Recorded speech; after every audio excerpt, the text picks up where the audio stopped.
में मैं एक ऐसी सॉलिड स्ट्रैटेजी शेयर करने वाली हूँ जिसको फॉलो करने के बाद आप लोग एक दिन के अंदर अंदर आईटी में 100 आउट ऑफ 100 आराम से स्कोर कर सकते हैं। इजी और टू दी पॉइंट स्ट्रैटेजी शायद ही आप लोग को कोई बताएगा, सो मेक श्योर करना कि आप इस वीडियो को लास्ट तक देखो एंड चैनल को सब्सक्राइब कर देना। So without wasting much time let's begin. सबसे पहले आज आप लोग का साइंस का एग्जाम कैसा गया वो कमेंट सेक्शन में बता देना, और आपका एक्सपेक्टेड स्कोर कितना है, एज वेल एज आईटी में आपका डिजायर्ड गोल कितना है वो भी कमेंट सेक्शन में बता देना, ठीक है। सो सबसे पहले हम लोग सिलेबस डिस्कस करेंगे और सारे चैप्टर के इंपॉर्टेंट टॉपिक्स जो है वो जो कि एग्जाम में उठ के आने वाले और आपको एट एनी कॉस्ट छोड़ के नहीं जाना, हम लोग वो डिस्कस करेंगे। और उसके बाद कहाँ से पढ़ना है, कौन से टीचर को फॉलो करना है, वन शॉट नोट्स, क्वेश्चंस कहाँ से करने हैं, पीवाईक्यू, सैंपल पेपर, वो सब बाद में डिस्कस करेंगे, ठीक है। डे वाइज स्ट्रैटेजी भी बाद में डिस्कस करेंगे। तो पहले इंपॉर्टेंट टॉपिक्स डिस्कस कर लेते हैं। आईटी में दो पार्ट है, part A part B. Part A 10 marks का आता है और वो बहुत ज्यादा ईजी है, मोस्ट ऑफ द स्टूडेंट्स को उसमें दिक्कत नहीं है। पार्ट बी 40 मार्क्स का आता है एंड 90% ऑफ द स्टूडेंट्स उसी में स्ट्रगल करते हैं। तो सबसे पहले हम लोग पार्ट बी डिस्कस करते हैं क्योंकि वो हाई वेटेज वाला है, ठीक है। सो पार्ट बी आपका आएगा 40 मार्क्स का।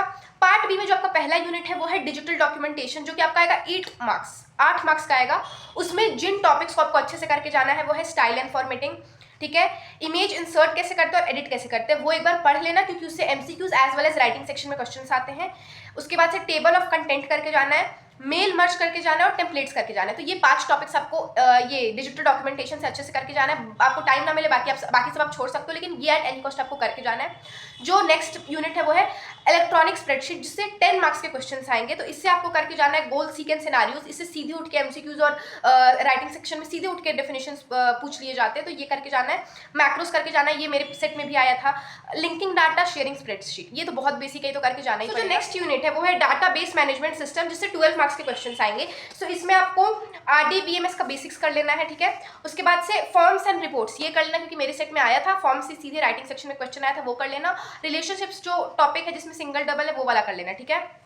उसके बाद जो नेक्स्ट चैप्टर है वो बहुत इजी है, मतलब next unit maintain healthy safe work place. Like इसको तो मतलब ये बहुत ज़्यादा स्कोरिंग है, मैंने तो इसको रटा भी नहीं था, बस 2-3 बार पढ़ लिया था, हो गया था।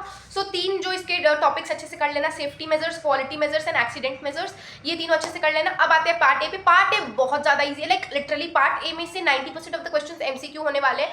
कुछ होंगे जो 1-2 राइटिंग सेक्शन में पूछ लेंगे, ये बहुत ज़्यादा ईजी है। इसके नोट्स को भी बस आप 2-3 बार पढ़ लोगे ना, हो जाएगा। जैसे चैप्टर 1 से बेसिकली जो 4 types of communication, verbal, non verbal, वो सब था, वो पढ़ लेना। और बैरियर, कम्युनिकेशन बैरियर पढ़ लेना। चैप्टर 2 से स्ट्रेस मैनेजमेंट हो गया, जो स्मार्ट SMART जो था वो सब कर लेना, ठीक है। सो ये काफ़ी इजी पार्ट ए है, 10 मार्क्स का है वैसे भी। और बस नोट्स पढ़ ले कि ग्रीन स्किल से तो सबको आता है, नहीं भी पढ़ोगे ना तो हो जाएगा, लेकिन पढ़ लेना, नोट्स एक बार पढ़ लेना। सो सबसे पहले हम लोग डे वाइज स्ट्रैटेजी डिस्कस कर लेते हैं और उसके बाद हम लोग आगे बढ़ेंगे वेरियस जो बाकी सब चीज़ बचा हुआ है, ठीक है। सो आज आप कितने बजे भी ये वीडियो देख रहे हो, अगर आज देख रहे हो तो आज आपको पार्ट ए खत्म कर देना है, ठीक है।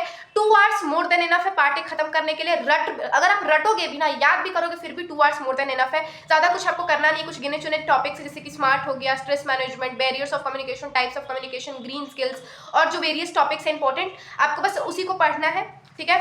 सो 2 आवर्स मोर देन इनफ है। आज आपको पार्ट ए खत्म कर देना है। कल सुबह 6 बजे आपको उठना है, 6 से 7, 7 से 8, 2 आवर्स आपको देना है डिजिटल डॉक्यूमेंटेशन को। और इसमें ज़्यादा कुछ है भी नहीं, बस 5 पॉइंट्स है, इसीलिए 2 आवर्स मोर देन इनफ है इस चैप्टर के लिए। फिर 8 से 9 आपका ब्रेक टाइम है, नहाओ खाओ नाश्ता करो, जो करना है करो। फिर 9 से 10, 10 से 11 2 आवर्स आपको देना है इलेक्ट्रॉनिक स्प्रेडशीट के लिए।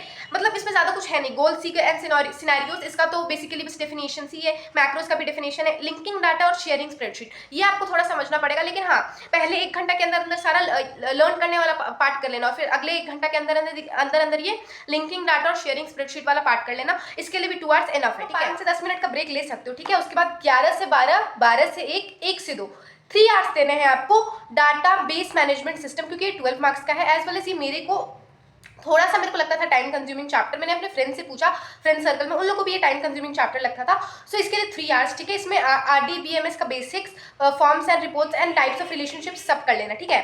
उसके बाद ये हो गया 1 घंटा का आराम से लंच ब्रेक लेना। उसके बाद maintain health safe work place, ये वाला चैप्टर कर लेना। 10 मार्क्स का ये मतलब बहुत ज़्यादा स्कोरिंग चैप्टर है, लाइक इसको आप एट एनी कॉस्ट छोड़ के नहीं जा सकते हो।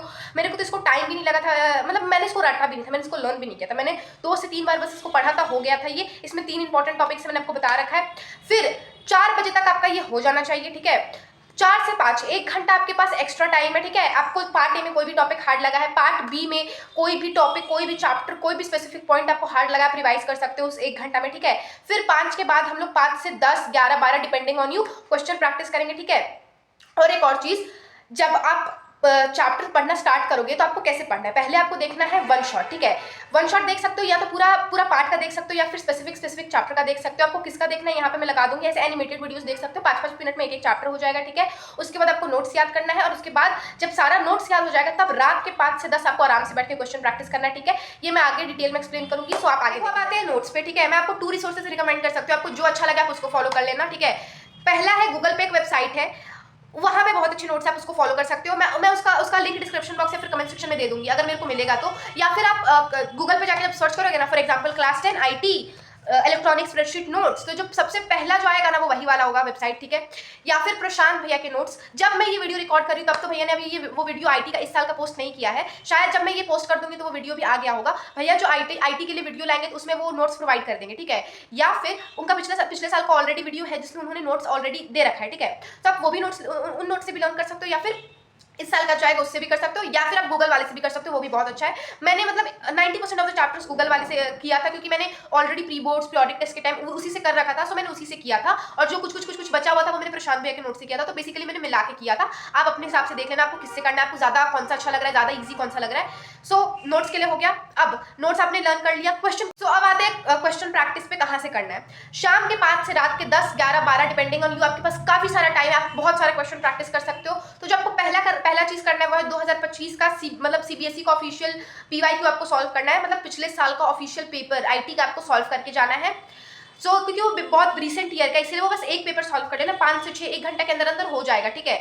सो वो सॉल्व कर लेना। उसके बाद आपको इस साल का ऑफिशियल CBSE का 2026 का सैम्पल पेपर करना है, ये दोनों कर लेना। और उसके बाद मैं बताती हूँ जब ये दोनों आपका हो जाए तो आपको क्या करना है। आपको करना है ढेर सारा क्या कहते हैं ऑब्जेक्टिव सॉल्व, क्योंकि काफी लोग को ऑब्जेक्टिव हार्ड लगता है। जिन लोग को ऑब्जेक्टिव हार्ड लगता है वो ये कर सकते हैं, जैसे कि 22, 23, 24, 25 4 साल के PYQs मतलब निकाल लेना selfstudy.com से, सबका बस ऑब्जेक्टिव वाला सेक्शन सॉल्व करते जाना, 1 घंटा के अंदर 4-5 साल निपट जाएगा। या फिर प्रशांत भैया ने अपने नोट्स में already most important questions provide कर दिए, आप वो भी सॉल्व कर सकते हो।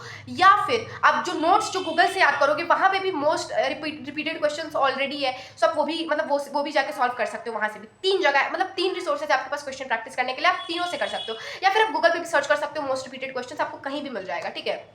तो बेसिकली आपको क्या करना है, आपको सैम्पल पेपर करना है इस साल का, पिछले साल का PYQ करना है, या तो प्रशांत भैया के नोट से, या फिर गूगल से, या फिर PYQ से। आपको ढेर सारा ऑब्जेक्टिव प्रैक्टिस करना है। इतना भी क्वेश्चन प्रैक्टिस कर लिया देन गुड टू गो। सुबह उठना 4 बजे, सारे इंपॉर्टेंट टॉपिक्स रिवाइज करना, सारे अपने वीक टॉपिक्स रिवाइज करना, जो रात को क्वेश्चंस नहीं बने थे सब्जेक्टिव ऑब्जेक्टिव वो रिवाइज करना, एग्जाम में जाना, पेपर प्रेजेंटेशन का खास करके ध्यान रखना, स्पेसिंग का ध्यान रखना। अगर कोई ऑब्जेक्टिव है, ठीक है, उसमें से आपको 5 में से 4 सॉल्व करने हैं, और आपको आप 3 के आंसर्स में कॉन्फिडेंट हो, 2 में आप कंफ्यूज हो, दोनों के आंसर्स में आपको लग रहा है ये होगा, सो आप दोनों सॉल्व कर देना, ठीक है।